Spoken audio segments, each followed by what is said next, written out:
Hi friends, ಎಲ್ರಿಗೂ ನಮಸ್ಕಾರ. ಜ್ಞಾನಗಂಗೋತ್ರಿ ಸಂಸ್ಥೆಯ ಇನ್ಕ್ವೆಸ್ಟ್ ಪ್ರಚಲಿತ ಘಟನೆಗಳ ಸರಣಿಗೆ ತಮ್ಮೆಲ್ಲರಿಗೂ ಮತ್ತೊಮ್ಮೆ ಸ್ವಾಗತ. ಸೊ ಇವತ್ತು ನಾವು ಸಂಚಿಕೆ ಸಂಖ್ಯೆ 896 ಡಿಸ್ಕಸ್ ಮಾಡ್ತಾ ಇದ್ವಿ. ದಿನಾಂಕ 24ನೇ ಜೂನ್ 2025. ಸೊ ಇವತ್ತಿನ ಅಪ್ಡೇಟ್ಸ್ ಅನ್ನ ತಿಳಿಯೋ ಮುನ್ನ ಕಳೆದ ಸಂಚಿಕೆ 2 ಪ್ರಶ್ನೆಗಳ ಉತ್ತರಗಳು, ಪ್ರಶ್ನೆ ಸಂಖ್ಯೆ 1ಕ್ಕೆ ಆಪ್ಷನ್ ಸಿ ಮತ್ತೆ ಪ್ರಶ್ನೆ ಸಂಖ್ಯೆ 2ಕ್ಕೆ ಆಪ್ಷನ್ ಬಿ ಸರಿ ಉತ್ತರವಾಗಿರುತ್ತೆ. ಹಾಗಿದ್ರೆ ಇವತ್ತಿನ ಮೊದಲನೇ ಪ್ರಶ್ನೆ, ಡಿವಿಜಿ ಪ್ರಶಸ್ತಿ 2025 ಯಾರಿಗೆ ನೀಡಲಾಗಿದೆ? Who was conferred the DVG award 2025? So ಈ ಪ್ರಶ್ನೆಗೆ ಸರಿಯಾದ ಉತ್ತರ 2025 ಈ ಪ್ರಶಸ್ತಿಯನ್ನ TN ಶಿವಕುಮಾರ್ ರವರಿಗೆ ನೀಡಲಾಗಿರುತ್ತೆ. ಸೊ ಈ ಆರ್ಟಿಕಲ್ ಅಲ್ಲಿ ಶಿವಕುಮಾರ್ ರವರ ಕೊಡುಗೆಗಳೇನು, ಸಾಹಿತ್ಯಕ್ಕೆ ಇವರು ನೀಡಿರ್ತಕ್ಕಂಥ ಕೊಡುಗೆಗಳೇನು, ಡಿವಿಜಿ ಅವಾರ್ಡ್ ಬಗ್ಗೆ ಮತ್ತೆ ಡಿವಿಜಿ ಅವರ ಬಗ್ಗೆ ಕೂಡ ಸಂಪೂರ್ಣ ಮಾಹಿತಿಯನ್ನ ನಾವಿಲ್ಲಿ ಡಿಸ್ಕಸ್ ಮಾಡೋಣ. ಸೊ ಈ ಅವಾರ್ಡ್ ಅನ್ನ 2025 ಪಡೆದುಕೊಂಡಿರ್ತಕ್ಕಂಥವ್ರು TN ಶಿವಕುಮಾರ್ ಆಗಿರ್ತಾರೆ. ಸೊ ಇವರ ಕಾವ್ಯನಾಮ ಇದನ್ನ ನಾವು ಪೆನ್ ನೇಮ್ ಅಂತ ಹೇಳ್ತೇವೆ. ತನಾಶಿ ಅಂತಕ್ಕಂಥದ್ದು ಅವರ ಕಾವ್ಯನಾಮವಾಗಿರುತ್ತೆ. ಸೊ ತನಾಶಿ ಎಂದು ಕಾವ್ಯನಾಮವನ್ನ ಹೊಂದಿರತಕ್ಕಂಥ TN ಶಿವಕುಮಾರ್ ರವರಿಗೆ 2025 ಡಿವಿಜಿ ಅವಾರ್ಡ್ ಅನ್ನ ನೀಡಲಾಗುತ್ತೆ. ಸೊ ಈ ಡಿವಿಜಿ ಅವಾರ್ಡ್ ಅನ್ನ ನೀಡ್ತಕ್ಕಂಥವರು ಡಿವಿಜಿ ಬಳಗ ಪ್ರತಿಷ್ಠಾನದ ವತಿಯಿಂದ ನೀಡ್ತಕ್ಕಂಥ ಒಂದು ಪ್ರಶಸ್ತಿ ಆಗಿರುತ್ತೆ. ಸೊ ಇವರು ಮಂಡ್ಯ ಡಿಸ್ಟ್ರಿಕ್ಟ್ ನಲ್ಲಿ ತಮ್ಮ ಹುಟ್ಟೂರಾಗಿರುತ್ತೆ. ಅದಾದ್ಮೇಲೆ ಇವರ ಅಕಾಡೆಮಿಕ್ ಬ್ಯಾಕ್ ಗ್ರೌಂಡ್ ಅನ್ನ ನಾವು ನೋಡೋದಾದ್ರೆ ಕನ್ನಡದಲ್ಲಿ ಅವರು MA ಅನ್ನ ಮುಗಿಸಿರ್ತಾರೆ. ಸೊ ಅದಾದ್ಮೇಲೆ ಪ್ರಸ್ತುತವಾಗಿ ಅವರ ವೃತ್ತಿ, ಅವರ ಪ್ರೊಫೆಷನ್ ಏನು ಅಂತ ನಾವು ನೋಡೋದಾದ್ರೆ he is chief administrative officer in judiciary department, ಅಂದ್ರೆ ನ್ಯಾಯಾಂಗ ಇಲಾಖೆಯಲ್ಲಿ ಮುಖ್ಯ ಆಡಳಿತ ಅಧಿಕಾರಿಯಾಗಿ ಅವರು ಸೇವೆಯನ್ನ ಸಲ್ಲಿಸ್ತಾ ಇದ್ದಾರೆ. ಸೊ ಹಿಂದೆ ಅವರು ಕನ್ನಡ ಲೆಕ್ಚರರ್ ಅಥವಾ ಕನ್ನಡ ಉಪನ್ಯಾಸಕರಾಗಿ ಕೂಡ ಸೇವೆಯನ್ನ ಸಲ್ಲಿಸಿರ್ತಾರೆ. ಹಾಗಿದ್ರೆ ಇವರು ನಮ್ಮ ಸಾಹಿತ್ಯಕ್ಕೆ ಅಂದ್ರೆ ಕನ್ನಡ ಸಾಹಿತ್ಯಕ್ಕೆ ಕೊಟ್ಟಿರ್ತಕ್ಕಂಥ ಕೊಡುಗೆಗಳೇನು ಅಂತ ನಾವು ನೋಡೋದಾದ್ರೆ 1000ಕ್ಕೂ ಹೆಚ್ಚು ಮುಕ್ತಕಗಳನ್ನ ಅವರು ರಚನೆ ಮಾಡಿರ್ತಾರೆ. ಮುಕ್ತಕಗಳು ಅಂದ್ರೆ 4 ಸಾಲುಗಳಲ್ಲಿ ಬರೀತಕ್ಕಂಥ ರಚನೆಗಳಾಗಿರ್ತವೆ. ಸೊ ಈ ರೀತಿಯಾಗಿ 1000ಕ್ಕೂ ಹೆಚ್ಚು ಮುಕ್ತಕಗಳನ್ನ ಇವರು ರಚನೆ ಮಾಡಿರ್ತಾರೆ. ಅದ್ರ ಜೊತೆಗೆ ಈ ಆಧುನಿಕ ಕನ್ನಡ ರಾಮಾಯಣ ಅಂದ್ರೆ ಮಾಡರ್ನ್ ಕನ್ನಡ ರಾಮಾಯಣವನ್ನ ರಚನೆ ಮಾಡಿರ್ತಾರೆ. ಆ ಮಾಡರ್ನ್ ಕನ್ನಡ ರಾಮಾಯಣ ಇದರ ಶೀರ್ಷಿಕೆ ಏನಾಗಿರುತ್ತೆ ಅಂದ್ರೆ ಪುಟ್ಟ ವಾಕ್ಯಗಳಲ್ಲಿ ದಿಟ್ಟ ನುಡಿ ಎಂದು ಹೇಳ್ತಕ್ಕಂಥ ಒಂದು ರಾಮಾಯಣವನ್ನ ಕನ್ನಡದಲ್ಲಿ ಒಂದು ಆಧುನಿಕ ಕನ್ನಡ ರಾಮಾಯಣವನ್ನ ಕೂಡ ಇವರು ರಚನೆಯನ್ನ ಮಾಡಲಾಗಿರುತ್ತೆ. ಸೊ ಅದಾದ್ಮೇಲೆ ಕೆಲವೊಂದು ಮಹಾಕಾವ್ಯಗಳು, ಫಾರ್ ಎಕ್ಸಾಂಪಲ್ ಇವಾಗ ಮಂಕುತಿಮ್ಮನ ಕಗ್ಗ ಆಗಿರ್ಬೋದು, ಮರುಳ ಮುನಿಯನ ಕಗ್ಗ ಆಗಿರ್ಬೋದು, ಅದಾದ್ಮೇಲೆ ಸೋಮೇಶ್ವರ ಶತಕ. ಸೊ ಈ ರೀತಿಯ ಒಂದು ಕಾವ್ಯಗಳನ್ನ ಅವರು ವ್ಯಾಖ್ಯಾನಗಳಾಗಿ ಬದಲಾವಣೆ ಮಾಡಿರ್ತಾರೆ ಅಥವಾ ಅದಕ್ಕೆ ಕಮೆಂಟರೀಸ್ ಅನ್ನ ಕೂಡ ಇವರು ಬರೆದಿರ್ತಕ್ಕಂಥದ್ದು ಇವರು ಸಾಹಿತ್ಯಕ್ಕೆ ನೀಡಿರ್ತಕ್ಕಂಥ ಕೊಡುಗೆ ಆಗಿರುತ್ತೆ. ಅದ್ರ ಜೊತೆಗೆ ಗಣೇಶ ಚರಿತೆಯ ಬಾಮಿನಿ ಷಟ್ಪದಿಯ ಆವೃತ್ತಿಯನ್ನ ಕೂಡ ಇವರು ರಚನೆ ಮಾಡಿರ್ತಾರೆ. ಸೊ ಇಷ್ಟೆಲ್ಲ ಇವರು ಸಾಹಿತ್ಯಕ್ಕಾಗಿ ಕೊಟ್ಟಿರ್ತಕ್ಕಂಥ ಪ್ರಮುಖ ಕೊಡುಗೆಗಳಾಗಿರುತ್ತೆ. ಹಾಗಿದ್ರೆ ಈ ಒಂದು ಡಿವಿಜಿ ಅವಾರ್ಡ್ ಬಗ್ಗೆ ನಾವು ಹೆಚ್ಚು ಮಾಹಿತಿನ ತಿಳ್ಕೊಳ್ಳೋದಾದ್ರೆ ಸೊ ಇದು DV ಗುಂಡಪ್ಪನವರ ಹೆಸರಲ್ಲಿ ಕೊಡ್ತಕ್ಕಂಥ ಒಂದು ಅವಾರ್ಡ್ ಆಗಿರುತ್ತೆ. So he is one of the legendary Kannada thinker and poet ಆಗಿರ್ತಾರೆ. ಅಂದ್ರೆ ಇವರು ನಮ್ಮ ಕನ್ನಡಕ್ಕಾಗಿ ಪ್ರಸಿದ್ಧ ಚಿಂತಕ ಮತ್ತೆ ಕವಿ ಆಗಿರ್ತಾರೆ. ಸೊ DV ಗುಂಡಪ್ಪನವರ ಹೆಸರಲ್ಲಿ ಕೊಡ್ತಕ್ಕಂಥ ಒಂದು ಪ್ರಶಸ್ತಿ ಇದಾಗಿರುತ್ತೆ. ಸೊ ಯಾರು ಕನ್ನಡ ಲಿಟ್ರೇಚರ್, ಕನ್ನಡ ಸಾಹಿತ್ಯ, ಫಿಲಾಸಫಿ ತತ್ವಶಾಸ್ತ್ರ, ಅದಾದ್ಮೇಲೆ ಪಬ್ಲಿಕ್ ಡಿಸ್ಕೋರ್ಸ್ ಅಥವಾ ಈ ಒಂದು ಸಾರ್ವಜನಿಕ ಭಾಷಣಕ್ಕಾಗಿ ಯಾರು ಈ ಒಂದು ಕೊಡುಗೆಗಳನ್ನ ಕೊಡ್ತಾರೆ ಸೊ ಅವರನ್ನ ಗುರುತಿಸಿ ನೀಡ್ತಕ್ಕಂಥ ಒಂದು ಪ್ರಶಸ್ತಿಯಾಗಿ ನಾವು ನೋಡ್ಬೋದಾಗಿರುತ್ತೆ. ಹಾಗಿದ್ರೆ DV ಗುಂಡಪ್ಪನವರ ಬಗ್ಗೆ ನಾವು ಹೆಚ್ಚಿನ ಮಾಹಿತಿನ ತಿಳ್ಕೊಳ್ಳೋದಾದ್ರೆ ಸೊ ಇವರು ನಮ್ಮ ಮಾಡರ್ನ್ ಕನ್ನಡ ಲಿಟ್ರೇಚರ್ ಏನಿರುತ್ತೆ ಅಂದ್ರೆ ಆಧುನಿಕ ಕನ್ನಡ ಸಾಹಿತ್ಯ ಏನಿರುತ್ತೆ ಸೊ ಅದರ ಅತ್ಯುನ್ನತ ವ್ಯಕ್ತಿಯಾಗಿ ನಾವು ಇವರನ್ನ ಹೇಳ್ಬೋದಾಗಿರುತ್ತೆ. ಅದ್ರ ಜೊತೆಗೆ ಫಿಲಾಸಫಿ, ಜರ್ನಲಿಸಂ ಮತ್ತೆ ಪಬ್ಲಿಕ್ ಲೈಫ್ ಅಂದ್ರೆ ಈ ಒಂದು ತತ್ವಶಾಸ್ತ್ರ, ಪತ್ರಿಕೋದ್ಯಮ ಇವೆಲ್ಲದರಲ್ಲೂ ಕೂಡ ಸೊ ಕೊಡುಗೆಯನ್ನ ನೀಡಿರ್ತಕ್ಕಂಥ ವ್ಯಕ್ತಿಯಾಗಿ ನಾವು ಇವರನ್ನ ಕನ್ಸಿಡರ್ ಮಾಡಬಹುದಾಗಿರುತ್ತೆ. ಸೊ ಇವರ ಪೂರ್ತಿ ಹೆಸರೇನು? ಇವರನ್ನ ದೇವನಹಳ್ಳಿ ವೆಂಕಟರಮಣಯ್ಯ ಗುಂಡಪ್ಪ ಅಂತ ಹೇಳ್ತೇವೆ. ಸೊ ಇದನ್ನ ಶಾರ್ಟ್ ಆಗಿ ನಾವು DVG ಗುಂಡಪ್ಪ ಅಂತ ಕರೀತಕ್ಕಂಥದ್ದು. ಸೊ ಇವರ ಜನನ ಆಗಿರ್ತಕ್ಕಂಥದ್ದು ಮಾರ್ಚ್ 17, 1887 ಕೋಲಾರದ ಮುಳಬಾಗಿಲಿನಲ್ಲಿ ಇವರ ಒಂದು ಜನನ ಆಗುತ್ತೆ. ಸೊ ಆಗಿನ ಕಾಲದಲ್ಲಿ ಅದು ಮೈಸೂರು ಕಿಂಗ್ಡಮ್ ಅಥವಾ ಮೈಸೂರು ರಾಜ್ಯರ ಪ್ರಾಂತ್ಯವಾಗಿದ್ದಾಗ ಸೊ ಅವರು 1887 ಅವರ ಜನನ ಆಗುತ್ತೆ. ಸೊ ಅವರ ನಿಧನ ಆಗ್ತಕ್ಕಂಥದ್ದು ಅಕ್ಟೋಬರ್ 7, 1975ರಲ್ಲಿ ಅವರ ನಿಧನ ಆಗುತ್ತೆ. ಸೊ ಇವರ ಪ್ರಮುಖ ಕೃತಿಗಳಲ್ಲಿ ಒಂದಾಗಿರ್ತಕ್ಕಂಥ ಈ ಮಂಕುತಿಮ್ಮನ ಕಗ್ಗ. ಸೊ ಇದು 945 ಅಥವಾ 945 ಚಿಂತನಶೀಲ ಪದ್ಯಗಳ ಸಂಗ್ರಹವಾಗಿರುತ್ತೆ. ಅಂದ್ರೆ it is the collection of 945 reflective versus ಅನ್ನ ಈ ಮಂಕುತಿಮ್ಮನ ಕಗ್ಗದಲ್ಲಿ ನಾವು ನೋಡ್ಬೋದಾಗಿರುತ್ತೆ. ಸೊ ಇದನ್ನ ಹೆಚ್ಚಾಗಿ ನಾವು ಸರ್ವಜ್ಞರ ಜ್ಞಾನ ಕಾವ್ಯಕ್ಕೆ ಹೋಲಿಕೆ ಮಾಡ್ತೇವೆ. ಅಂದ್ರೆ ಇವರು ಏನು ಮಂಕುತಿಮ್ಮನ ಕಗ್ಗದಲ್ಲಿ 945 ಚಿಂತನಶೀಲ ಪದ್ಯಗಳನ್ನ ಅವರು ರಚನೆ ಮಾಡಿದ್ದಾರೆ. ಸೊ ಇದನ್ನ ಯಾರಿಗೆ ಹೋಲಿಕೆ ಮಾಡಬಹುದಾಗಿರುತ್ತೆ ಅಂದ್ರೆ ಸರ್ವಜ್ಞನ ವಿಸ್ಡಮ್ ಪೊಯೆಟ್ರಿ ಏನಿರುತ್ತೆ, ಸರ್ವಜ್ಞನ ಈ ವಿಸ್ಡಮ್ ಅಂದ್ರೆ ಜ್ಞಾನದ ಒಂದು ಕಾವ್ಯಕ್ಕೆ ಹೋಲಿಕೆ ಮಾಡಬಹುದಾಗಿರ್ತಕ್ಕಂಥ 945 ಚಿಂತನಶೀಲ ಪದ್ಯಗಳನ್ನ ಸಂಗ್ರಹ ಮಾಡಿರ್ತಾರೆ. ಆ ಒಂದು ಸಂಗ್ರಹಕ್ಕೆ ನಾವೇನಂತ ಕರಿತೀವಿ ಅಂದ್ರೆ ಮಂಕುತಿಮ್ಮನ ಕಗ್ಗ ಅಂತ ಹೇಳ್ತೇವೆ. ಸೊ ಇದಾದ ನಂತರ ಅವರು ರಚನೆ ಮಾಡ್ತಕ್ಕಂಥದ್ದು ಮರುಳ ಮುನಿಯನ ಕಗ್ಗ ಅಂತ ಹೇಳ್ತೇವೆ. ಇದನ್ನ ಪೋಸ್ಟ್ ಥಾಮಸ್ ಸೀಕ್ವೆನ್ಸ್ ಅಥವಾ ಮರಣೋತ್ತರ ಭಾಗ ಅಂತ ಹೇಳ್ತೇವೆ. ಸೊ ಇವರ ನಿಧನದ ನಂತರ ಇದನ್ನ ಪ್ರಕಟಣೆ ಮಾಡಲಾಗತ್ತೆ. ಸೊ ಅದರಿಂದ ಇದನ್ನ ನಾವು ಪೋಸ್ಟ್ ಥಾಮಸ್ ಸೀಕ್ವಿಯಲ್ ಅಂತ ಹೇಳ್ಬೋದಾಗಿರುತ್ತೆ. ಅದಾದ್ಮೇಲೆ ಇವರು ಮಾಡಿರ್ತಕ್ಕಂಥ ಇನ್ನೂ ಹೆಚ್ಚಿನ ಕಾಂಟ್ರಿಬ್ಯೂಷನ್ಸ್ ನಾನು ನೋಡೋದಾದ್ರೆ ನಿವೇದನ, ವಸಂತ ಕುಸುಮಾಂಜಲಿ, ಅಂತಃಪುರ ಗೀತೆ. ಸೊ ಇವೆಲ್ಲಗಳನ್ನ ಇವರು ರಚನೆ ಮಾಡಿರ್ತಕ್ಕಂಥದ್ದು ನಾವು ಇವರ ಬಗ್ಗೆ ತಿಳ್ಕೊಳ್ಬಹುದಾಗಿರುತ್ತೆ. ಸೊ ಅದಾದ್ಮೇಲೆ ಫಿಲಾಸಫಿಗೆ ಸಂಬಂಧಪಟ್ಟಂತೆ, ತತ್ವಶಾಸ್ತ್ರಕ್ಕೆ ಸಂಬಂಧಪಟ್ಟಂತೆ ಇವರು ಜೀವನ ಧರ್ಮ ಯೋಗವನ್ನ ರಚನೆ ಮಾಡ್ತಾರೆ. ಇದನ್ನ ನಾವು ಜೀವನ ಧರ್ಮ ಯೋಗ ಅಂತ ಹೇಳ್ತೇವೆ.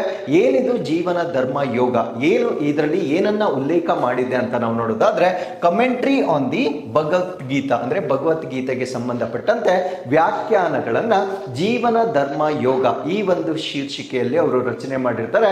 ಸೊ ಈ ಒಂದು ರಚನೆಗಾಗಿ 1967 ಅಲ್ಲಿ 1967ರಲ್ಲಿ ಸಾಹಿತ್ಯ ಅಕಾಡೆಮಿ ಪ್ರಶಸ್ತಿಯನ್ನ ಕೂಡ ಇವರು ಗಳಿಸ್ಕೊಂಡಿರ್ತಾರೆ. ಸೊ ಅದಾದ್ಮೇಲೆ ಈ ಬಯೋಗ್ರಫಿಕ್ಸ್ಗೆ ಬಂದಾಗ ಅಂದ್ರೆ ಜೀವನ ಚರಿತ್ರೆಗಳು, ಯಾರ ಜೀವನ ಚರಿತ್ರೆಗಳನ್ನ ಇವರು ರಚನೆ ಮಾಡಿರ್ತಾರೆ ಅಂದ್ರೆ ದಿವಾನ್ ರಂಗಾಚಾರ್ಲು ಮತ್ತೆ ಗೋಪಾಲಕೃಷ್ಣ ಗೋಖಲೆ ಇವರ ಬಯೋಗ್ರಫಿಗಳನ್ನ ಕೂಡ ಅಥವಾ ಜೀವನ ಚರಿತ್ರೆಗಳನ್ನ ಕೂಡ ಇವರು ರಚನೆ ಮಾಡಿರ್ತಾರೆ. ಸೊ ಇನ್ನು ಈ ಪೊಲಿಟಿಕಲ್ ಥಾಟ್ಸ್ಗೆ ಬಂದಾಗ, ರಾಜಕೀಯ ಚಿಂತನೆಗಳಿಗೆ ಬಂದಾಗ ಇವರು ರಚನೆ ಮಾಡಿರ್ತಕ್ಕಂಥ ಕೃತಿಗಳು ಯಾವುದು ಅಂದ್ರೆ ಪ್ರಿನ್ಸಿಪಲ್ಸ್ ಆಫ್ ಕಾನ್ಸ್ಟಿಟ್ಯೂಷನ್ ಅಂದ್ರೆ ಸಂವಿಧಾನದ ತತ್ವಗಳು, ಪ್ರಾಬಿಟಿ ಇನ್ ಪಬ್ಲಿಕ್ ಲೈಫ್ ಅಂದ್ರೆ ಸಾರ್ವಜನಿಕ ಜೀವನದಲ್ಲಿ ಪ್ರಾಮಾಣಿಕತೆ ಎಂದು ಕರೀತಕ್ಕಂಥ ಕೃತಿಗಳನ್ನ ಕೂಡ ಈ ಒಂದು ರಾಜಕೀಯ ಚಿಂತನೆಗೆ ಸಂಬಂಧಪಟ್ಟಂತೆ ಇವರು ರಚನೆ ಮಾಡಿರ್ತಕ್ಕಂಥ ಒಂದು ಕಂಪೈಲೇಷನ್ಸ್ ಆಗಿರುತ್ತೆ. ಅದಾದ್ಮೇಲೆ ಈ ಜರ್ನಲಿಸಂ ಮತ್ತೆ ಪಬ್ಲಿಕ್ ಲೈಫ್, ಪತ್ರಿಕೋದ್ಯಮ ಮತ್ತು ಸಾರ್ವಜನಿಕ ಜೀವನಕ್ಕೆ ಬಂದಾಗ ಇವರು ಕನ್ನಡ ನ್ಯೂಸ್ ಪೇಪರ್ಸ್ ಅನ್ನ ಇವರು ಸ್ಥಾಪನೆ ಮಾಡ್ತಾರೆ. ಎರಡು ಪ್ರಮುಖ ಕನ್ನಡ ದಿನಪತ್ರಿಕೆಗಳನ್ನ ಇವರು ಸ್ಥಾಪನೆ ಮಾಡ್ತಾರೆ. ಸೊ ಒಂದನ್ನ ಭಾರತ, ಇನ್ನೊಂದನ್ನ ದಿ ಕರ್ನಾಟಕ ಅಂತ ಹೇಳ್ತೇವೆ. ಒಂದು ಭಾರತ, ಇನ್ನೊಂದನ್ನ ದಿ ಕರ್ನಾಟಕ ಅಂತ ಹೇಳ್ತೇವೆ. ಸೊ ಈ ರೀತಿಯ ದಿನಪತ್ರಿಕೆಗಳನ್ನ ಕೂಡ ಸ್ಥಾಪನೆ ಮಾಡುವ ಮುಖಾಂತರ ಪತ್ರಿಕೋದ್ಯಮಕ್ಕೆ ಇವರು ತಮ್ಮ ಕೊಡುಗೆಯನ್ನ ನೀಡಲಾಗಿರುತ್ತೆ. ಸೊ ಅದಾದ್ಮೇಲೆ ಇವರು Gokhale institute of public affairs ಅನ್ನ ಸ್ಥಾಪನೆ ಮಾಡ್ತಾರೆ. 1945ರಲ್ಲಿ ಗೋಖಲೆ ಸಾರ್ವಜನಿಕ ವ್ಯವಹಾರಗಳ ಸಂಸ್ಥೆಯನ್ನ ಕೂಡ ಇವರು ಸ್ಥಾಪನೆ ಮಾಡ್ತಾರೆ. ಸೊ ಈ ಒಂದು ಸಂಸ್ಥೆ ಸ್ಟಿಲ್ ಆಕ್ಟಿವ್ ಇನ್ ಬೆಂಗಳೂರು. ಸೊ 1945 ಅಲ್ಲಿ ಇವರು ಸ್ಥಾಪನೆ ಮಾಡಿರ್ತಕ್ಕಂಥದ್ದು. ಇದು ಇಂದಿಗೂ ಕೂಡ ಬೆಂಗಳೂರಿನಲ್ಲಿ ಸಕ್ರಿಯವಾಗಿರ್ತಕ್ಕಂಥ ಸಂಸ್ಥೆ ಆಗಿರುತ್ತೆ. ಸೊ ಈ ಒಂದು ಸಿವಿಕ್ ಡೈಲಾಗ್ ಅಂತ ಹೇಳ್ತೀವಿ, ಅಂದ್ರೆ ನಾಗರಿಕರ ಸಂವಾದದ ಕೇಂದ್ರವಾಗಿ ಇಂದಿಗೂ ಕೂಡ ಬೆಂಗಳೂರಿನಲ್ಲಿ ಇದು ಸಕ್ರಿಯವಾಗಿರ್ತಕ್ಕಂಥ ಒಂದು ಸಂಸ್ಥೆಯಾಗಿ ನಾವು ನೋಡಬಹುದಾಗಿರುತ್ತೆ. So 1945 and today is 2025. So ಇಷ್ಟು ದೀರ್ಘಾವಧಿಯಾಗಿ ಆ ಒಂದು ಸಂಸ್ಥೆ ಇಂದಿಗೂ ಕೂಡ ಜೀವಂತವಾಗಿರ್ತಕ್ಕಂಥದ್ದು ನಾವಿಲ್ಲಿ ಗಮನಿಸಬಹುದಾಗಿರುತ್ತೆ. ಅದಾದ್ಮೇಲೆ ಇವರಿಗೆ 1974ರಲ್ಲಿ 1974ರಲ್ಲಿ ಪದ್ಮಭೂಷಣ ಅವಾರ್ಡ್ ಅನ್ನು ಕೂಡ ಇವರಿಗೆ ನೀಡಲಾಗಿರುತ್ತೆ. So with this let's get into question number 2. ಯಾವ ಪ್ರದೇಶದ ಜ್ವಾಲಾಮುಖಿ ಚಟುವಟಿಕೆಯು ಭೂಮಿಯ ಮಧ್ಯಭಾಗದಿಂದ ಅಮೂಲ್ಯ ಲೋಹಗಳ ಸೋರಿಕೆಗೆ ಸಂಬಂಧಿಸಿದೆ? So which regions volcanic activity has been link to the leakage of precious metals from earth's core? ಅಂದ್ರೆ ಭೂಮಿಯ ಅಂತರಾಳ, ಭೂಮಿಯ ಕೇಂದ್ರ ಅಂತ ನಾವೇನು ಹೇಳ್ತೇವೆ. ಸೊ ಇದರಿಂದ ಅಮೂಲ್ಯವಾದ ಕೆಲವೊಂದು ಲೋಹಗಳು ಲೀಕ್ ಆಗ್ತಾ ಇದೆ ಇನ್ ದ ಸೆನ್ಸ್ ಹೊರಗಡೆ ಬರ್ತಾ ಇದೆ ಅಂತಕ್ಕಂಥದ್ದನ್ನ ನಾವು ನೋಡ್ಬೋದಾಗಿರುತ್ತೆ. ಆ ಅಮೂಲ್ಯವಾದ ಲೋಹಗಳಲ್ಲಿ ಗೋಲ್ಡ್ ಅನ್ನ ನಾವು ನೋಡ್ಬೋದಾಗಿರುತ್ತೆ, ಅಂದ್ರೆ ಚಿನ್ನವನ್ನ ನೋಡ್ಬೋದಾಗಿರುತ್ತೆ. ಸೊ ಈ ರೀತಿಯ ಒಂದು ಡಿಸ್ಕವರಿಯನ್ನ ಇತ್ತೀಚೆಗೆ ವಿಜ್ಞಾನಿಗಳು ಎಲ್ಲಿ ಪತ್ತೆ ಹಚ್ಚಿದ್ದಾರೆ ಅನ್ನೋದು ನಮ್ಮ ಪ್ರಶ್ನೆ ಆಗಿರುತ್ತೆ. ಸೊ ಈ ಪ್ರಶ್ನೆಗೆ ಸರಿಯಾದ ಉತ್ತರ ಹವಾಯ್ ಅಲ್ಲಿ ಇದನ್ನ ಪತ್ತೆ ಮಾಡಿರ್ತಾರೆ. ಹವಾಯ್ ಅಂತಕ್ಕಂಥದ್ದು US ಗೆ ಸೇರಿರ್ತಕ್ಕಂಥ ದ್ವೀಪಗಳಾಗಿರುತ್ತೆ. ಈ ಒಂದು ದ್ವೀಪಗಳಲ್ಲಿ ವಿಜ್ಞಾನಿಗಳು ಈ ಅಮೂಲ್ಯವಾಗಿರ್ತಕ್ಕಂಥ ಲೋಹಗಳು ವಾಲ್ಕ್ಯಾನಿಕ್ ಆಕ್ಟಿವಿಟೀಸ್ ನ ಮುಖಾಂತರ, ಅಂದ್ರೆ ಜ್ವಾಲಾಮುಖಿ ಸ್ಫೋಟಗಳ ಮುಖಾಂತರ ಅದು ಹೊರಗಡೆ ಬರ್ತಾ ಇದೆ ಅಂತ ಮಾಹಿತಿನ ಹೇಳಿರ್ತಾರೆ. ಹೊರಗಡೆ ಅಂದ್ರೆ it is not to the surface of the earth, core ಇಂದ ಅದು ಲೀಕ್ ಆಗ್ತಾ ಇದೆ ಅಂತಕ್ಕಂಥ ಮಾಹಿತಿಯನ್ನ ಈ ವಿಜ್ಞಾನಿಗಳು ತಿಳಿಸ್ಕೊಟ್ಟಿರ್ತಾರೆ. ಸೊ ಇಲ್ಲಿ ನಾವು ಅರ್ಥ ಮಾಡ್ಕೊಳ್ಬೇಕಾಗಿರ್ತಕ್ಕಂಥದ್ದು ಏನಂದ್ರೆ, ನಮ್ಮ ಭೂಮಿಯ ಅಂತರಾಳವನ್ನ ಅಂದ್ರೆ inner structure of the earth ಅನ್ನ ನಾವು ಅಧ್ಯಯನ ಮಾಡಿದ್ರೆ ದ ಸೆಂಟ್ರಲ್ ಮೋಸ್ಟ್ ಪಾರ್ಟ್ ಅನ್ನ ನಾವೇನಂತ ಕರಿತೀವಿ ಅಂದ್ರೆ ಕೇಂದ್ರ ಗೋಳ ಅಥವಾ ಕೋರ್ ಅಂತ ಹೇಳ್ತೇವೆ. ಸೊ ಅದರ ನಂತರ ಬರ್ತಕ್ಕಂಥದ್ದು ಮ್ಯಾಂಟಲ್, ಮಿಶ್ರಗೋಳ ಅಂತ ಹೇಳ್ತೇವೆ. ಆ ಹೊರಗಡೆ ಇರತಕ್ಕಂಥದ್ದನ್ನ ನಾವು ಕ್ರಸ್ಟ್ ಅಥವಾ ತೊಗಟೆ ಅಂತ ಹೇಳ್ತೇವೆ. ಸೊ ಈಗ ವಿಜ್ಞಾನಿಗಳು ಡಿಸ್ಕವರಿ ಮಾಡಿರ್ತಕ್ಕಂಥದ್ದು ಈ ಕೋರ್ ನಿಂದ ಅಮೂಲ್ಯವಾದ ಮೆಟಲ್ಗಳು ತುಂಬಾ ನಿಧಾನ ಗತಿಯಲ್ಲಿ ಲೀಕ್ ಆಗ್ತಾ ಇದ್ದಾವೆ. ಸೊ ಇದು ಸರ್ಫೇಸ್ ಮೇಲೆಗೆ ಬರೋಷ್ಟೊತ್ತಿಗೆ ಥೌಸಂಡ್ಸ್ ಆಫ್ ಇಯರ್ಸ್ ಅನ್ನ ತೆಗೆದುಕೊಳ್ಳುತ್ತೆ. ಬಟ್ ಒಂದು ಇಮ್ಯಾಜಿನರಿ ಪಿಕ್ಚರ್ ಅನ್ನ ನಾವಿಲ್ಲಿ ಕೊಟ್ಟಿದ್ದೇವೆ. ಸೊ ಥೌಸಂಡ್ಸ್ ಆಫ್ ಇಯರ್ಸ್ ನಂತರ ಅಲ್ಲಿ ಇರ್ತಕ್ಕಂಥ ಅಮೂಲ್ಯವಾದ ಲೋಹಗಳು ಈ ಒಂದು ಜ್ವಾಲಾಮುಖಿ ಸ್ಫೋಟಗಳ ಮುಖಾಂತರ ಭೂಮಿಯ ಮೇಲ್ಮೈಗೆ ಚಿಮ್ಮಬಹುದು ಅಂತಕ್ಕಂಥ ಒಂದು ಪರಿಶೀಲನೆಯನ್ನ ಅಥವಾ ಅನ್ವೇಷಣೆಯನ್ನ ಇತ್ತೀಚೆಗೆ ವಿಜ್ಞಾನಿಗಳು ಫೈಂಡ್ ಔಟ್ ಮಾಡಿರ್ತಾರೆ. ಸೊ ಇದರ ಬಗ್ಗೆ ನಾವಿಲ್ಲಿ ತಿಳ್ಕೊಳ್ಳೋದಾದ್ರೆ, ಸೊ ಈ ರೀತಿಯ ಲೀಕಿಂಗ್ ಅನ್ನ ಅಥವಾ ಸೋರುವಿಕೆಯನ್ನ ವಿಜ್ಞಾನಿಗಳು ಕಂಡು ಹಿಡಿದಿರ್ತಕ್ಕಂಥದ್ದು ಹವಾಯ್ ದ್ವೀಪಗಳಲ್ಲಿ ಕಂಡು ಹಿಡಿದಿರ್ತಕ್ಕಂಥದ್ದನ್ನ ನಾವು ನೋಡ್ಬೋದಾಗಿರುತ್ತೆ. So precious metals like gold, ಚಿನ್ನದಂತಹ ಅಮೂಲ್ಯವಾದ ಲೋಹಗಳು ಮೇಲ್ಮೈಗೆ ಬರ್ತಾ ಇರ್ತಕ್ಕಂಥದ್ದನ್ನ ನಾವಿಲ್ಲಿ ಗಮನಿಸಬಹುದಾಗಿರುತ್ತೆ. ಸೊ ಈ ಒಂದು ಅಧ್ಯಯನವನ್ನ ಮಾಡಿರ್ತಕ್ಕಂಥವ್ರು ಗೋಟಿಂಜನ್ ಯೂನಿವರ್ಸಿಟಿ ವತಿಯಿಂದ ಈ ಒಂದು ಅಧ್ಯಯನವನ್ನ ಮಾಡಿರ್ತಾರೆ. ಸೊ ಇವರು ಗೋಲ್ಡ್ ಮತ್ತೆ ರುಥೇನಿಯಂ ಅನ್ನ ಡಿಸ್ಕವರಿ ಮಾಡಿರ್ತಾರೆ. ಅಂದ್ರೆ ಈ ಗೋಲ್ಡ್ ಮತ್ತೆ ರುಥೇನಿಯಂ ಏನಿರುತ್ತೆ, ಸೊ ಇದು ಈ ಒಂದು ಭೂಮಿಯ ಅಂತರಾಳದಿಂದ ನಿಧಾನ ಗತಿಯಲ್ಲಿ ಹೊರಗಡೆಗೆ ಲೀಕ್ ಆಗ್ತಾ ಇದೆ ಅಂತಕ್ಕಂಥ ಮಾಹಿತಿಯನ್ನ ಇಲ್ಲಿ ನೀಡಲಾಗಿರುತ್ತೆ. ಸೊ ಇಲ್ಲಿ ರುಥೇನಿಯಂ ಲೀಕ್ ಆದ್ರೆ ಅದು ಕೋರಿಂದನೇ ಮಾತ್ರ ಬರ್ಬೋದಾ ಅನ್ನೋದು ಒಂದು ಪ್ರಶ್ನೆ ಬರುತ್ತೆ.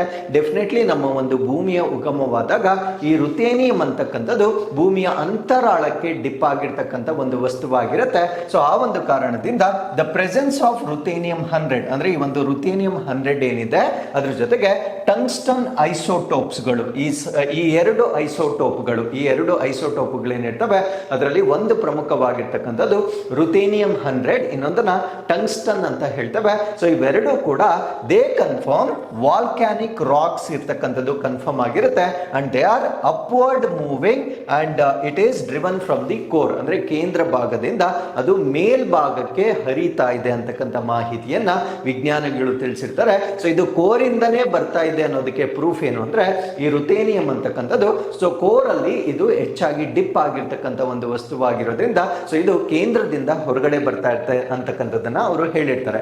So as I told you before, ಈ ಒಂದು ಹವಾಯ್ ಅಂತಕ್ಕಂಥದ್ದು US ಗೆ ಸಂಬಂಧಪಟ್ಟಿರ್ತಕ್ಕಂಥ ಚಿಕ್ಕ ಚಿಕ್ಕ ದ್ವೀಪಗಳಾಗಿ ನಾವು ನೋಡ್ಬೋದಾಗಿರುತ್ತೆ.